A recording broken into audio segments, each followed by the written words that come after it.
Shalom, salam sejahtera untuk kita semua. Kabar baik bagi kita hari ini, kita memuji Tuhan oleh karena banyak anggota-anggota gereja kita yang telah meminta kepada Allah agar memberikan cara kreatif dalam menjangkau komunitas mereka di mana mereka tinggal. Dan Allah menjawab doa-doa ini dengan banyak pendekatan kreatif yang telah terjadi selama pandemi COVID-19 ini. Jumpa lagi dalam program 100 hari berdoa. Saudara-saudara, sebelum kita membawa doa-doa kita kepada Tuhan, kita akan dengarkan firman Tuhan. Namun sebelumnya, kita berdoa. Bapa di sorga, kebutuhan kami yang terbesar saat ini, Roh Kudus menuntun hati dan pikiran kami. Firman ini boleh jadi berkat kekuatan dalam kehidupan kami. Dalam nama Yesus kami sudah berdoa. Amin. Pembahasan kita pada hari ini adalah From the Secret Place, atau dari tempat tersembunyi. Saudaraku yang kekasih, ada seorang tokoh wanita yang terkenal di negara yang kita cintai ini. Tokoh ini telah memberikan satu karya yang indah sehubungan dengan emansipasi wanita. Siapakah dia?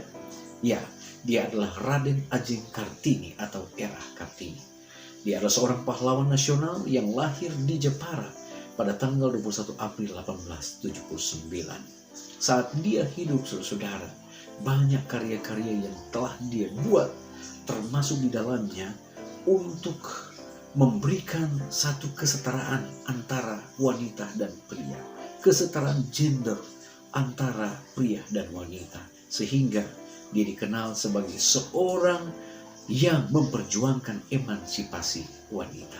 Sehingga saudara, walaupun dia telah tiada, tanggal 21 April yang menjadi tanggal kelahirannya menjadi hari kenangan dari bangsa Indonesia, khususnya kaum wanita sehubungan dengan emansipasi wanita. Era Kartini, dia meninggal di usianya yang ke-25 tahun 4 bulan, saat mana dia melahirkan seorang bayi laki-laki. 4 bulan sesudah dia melahirkan, dia meninggal dunia. Namun saudara, walaupun Era Kartini telah tiada, tapi banyak sekali karya-karya indah yang telah dia tinggalkan. Di antaranya ada satu buku yang sudah sempat ditulis yang berjudul Habis Gelap, Terbitlah Terang. Nah saudaraku yang kekasih, di dalam Alkitab, khususnya di dalam Perjanjian Baru, kalau kita lihat di dalam kitab 2 Korintus pasal yang keempat, ayat yang ke-6, firman Tuhan berkata, sebab Allah yang telah berfirman, dari dalam gelap akan terbit terang.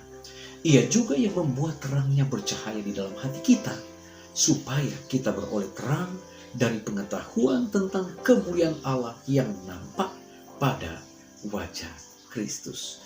Dari dalam gelap akan terbit terang. Saudara, kalau kita lihat di dalam Alkitab, kita lihat jauh ke belakang, khususnya di dalam kitab Kejadian. Kejadian pasal 1 dan Kejadian pasal yang kedua tentang penciptaan. Saat Allah menjadikan langit bumi serta segala isinya, termasuk manusia yang diam di dalamnya, kita melihat ada satu keharmonisan antara hasil ciptaan dan sang pencipta, antara manusia sebagai ciptaan dan Allah sebagai kali pencipta. Namun saudara, saat mana ular memperdaya Hawa, ketika dia terbujuk untuk memakan buah pengetahuan baik dan jahat, maka saat itulah dosa masuk ke dunia ini. Dan dosa itu membuat dunia ini menjadi gelap akibat dari yang namanya dosa. Nah saudaraku yang kasih dalam Tuhan kita Yesus Kristus, dunia mengalami kegelapan.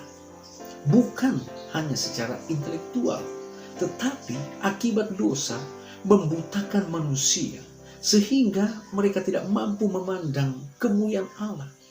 Dosa tidak hanya membuat sekeliling menjadi gelap, dosa juga menggelapkan hati manusia itu sendiri. Dari luar dan dari dalam terdapat kegelapan. Inilah yang terjadi. Di tengah situasi tanpa harapan ini, Allah pun bertindak. Ia berfirman, dari gelap terbitlah terang. Bukan sekedar memberi firman, Allah juga menyinari hati kita yang gelap ini. Ia memampukan kita untuk bisa melihat cahaya kemuliaan Allah di dalam Kristus Yesus. Tidak seperti orang-orang lain yang dibutakan oleh ilah-ilah zaman ini. Nah, saudaraku yang kekasih, bagaimana agar kita bisa mendapatkan terang itu? Di dalam Yohanes 1 ayat 1 berkata, pada mulanya adalah firman. Firman itu bersama-sama dengan Allah. Dan firman itu adalah Allah. Sesungguhnya, kalau Anda ingin mendapatkan satu terang, walaupun di dunia yang gelap ini, firman Allah mampu untuk membuat satu kehidupan berubah. Saudaraku yang kekasih, di dalam kehidupan kita saat ini, kita membutuhkan Tuhan.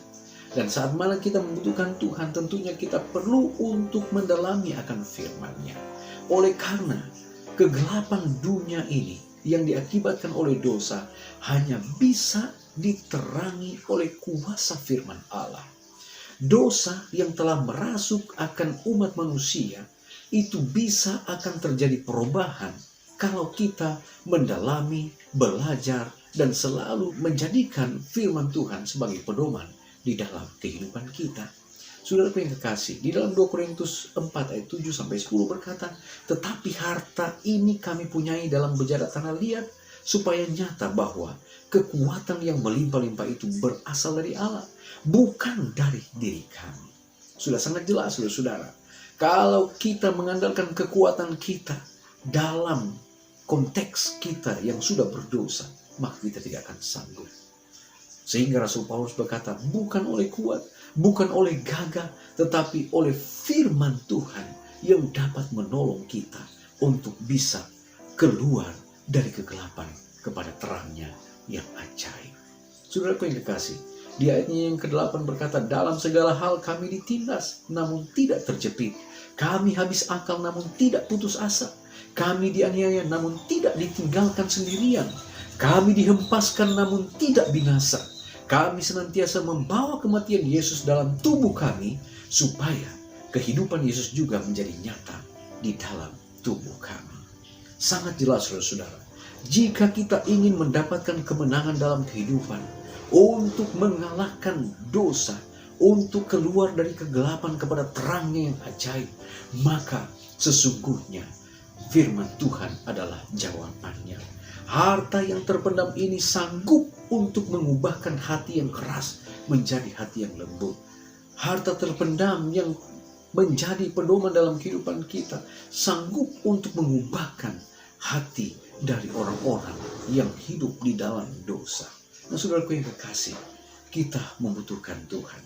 Tentunya kita juga perlu untuk terus mendalami firman Allah. Kita bersyukur oleh karena lewat firman ini dapat menjadi satu pegangan, penolong, penuntun dalam kehidupan kita, untuk mana kita bisa berubah menjadi seperti apa yang Allah inginkan. Di dalam buku Kemenangan Akhir, halaman 218, dari tempat berdoa yang tersembunyi, datanglah kuasa yang menggoncangkan dunia dengan reformasi agung itu. Di sana, dengan ketenangan yang kudus, hamba-hamba Allah menjejakkan kakinya di atas batu janji-janjinya. Selama pergumulan di Augsburg, Luther tidak melewatkan satu hari tanpa menggunakan 3 jam waktu terbaiknya untuk berdoa. Di dalam kamar pribadinya, terngat ia mencurahkan isi jiwanya di hadapan Allah dalam kata-kata yang penuh pujian, ketakutan dan pengharapan, bagaikan seorang berbicara kepada sahabatnya. Saya tahu bahwa engkaulah Bapa dan Allah kami, katanya, dan engkau akan mencerai-beraikan penganiaya anak-anakmu karena engkau sendiri terancam bersama kami. Semua masalah ini adalah milikmu dan hanya oleh doronganmu kami turut serta. Oleh sebab itu, lindungilah kami, ya Bapa. Kita lihat Martin Luther, seorang tokoh reformator. Dia pun tidak melewatkan satu hari tanpa berdoa kepada Tuhan, tanpa belajar firman Allah yang boleh menjadi penuntun, menjadi terang dalam kehidupannya. Dan inilah yang dilakukan oleh Martin Luther. Saudara yang kekasih, sola scriptura, hanya Alkitab saja yang dapat menjadi terang, penuntun dalam kehidupan kita di dunia yang gelap ini, di dunia yang sudah terkontaminasi dengan dosa.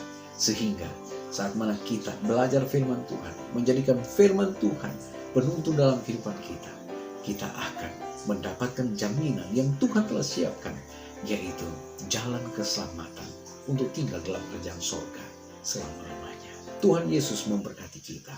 Saudaraku yang kekasih, saat ini kita akan datang pada doa.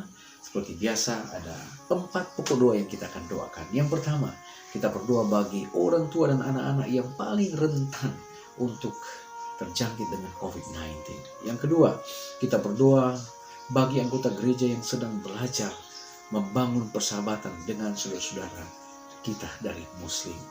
Yang ketiga, kita berdoa agar gereja di seluruh dunia memiliki iman untuk memulai pusat-pusat pengaruh untuk perkotaan atau penginjilan di perkotaan. Yang keempat, kita berdoa agar roh hujan akhir tercurah ke atas gereja sehingga pekerjaan dapat selesai, sehingga kita bisa pulang ke surga yang Tuhan telah siapkan. Saudara-saudara, mari kita berdoa. Bapa di surga, kami bersyukur Tuhan oleh karena kesempatan yang baik Tuhan telah berikan bagi kami. Kami boleh belajar akan firman Tuhan yang menuntun kami untuk kiranya dapat menggunakan waktu-waktu yang baik dalam pendalaman firman Tuhan. Firman ini boleh menjadi berkat penuntun dalam kehidupan kami, karena kami yakin bahwa firman ini akan menjadi pelita bagi kaki kami dan menjadi terang dalam jalan kami. Bapa dalam kerajaan sorga, tolonglah kami untuk mana kami boleh menggunakan waktu-waktu yang indah belajar akan firman Tuhan. Bapa, saat ini kami berdoa untuk pokok-pokok doa. Di antaranya kami berdoa untuk para orang tua dan anak-anak yang rentan dengan virus COVID-19 ini.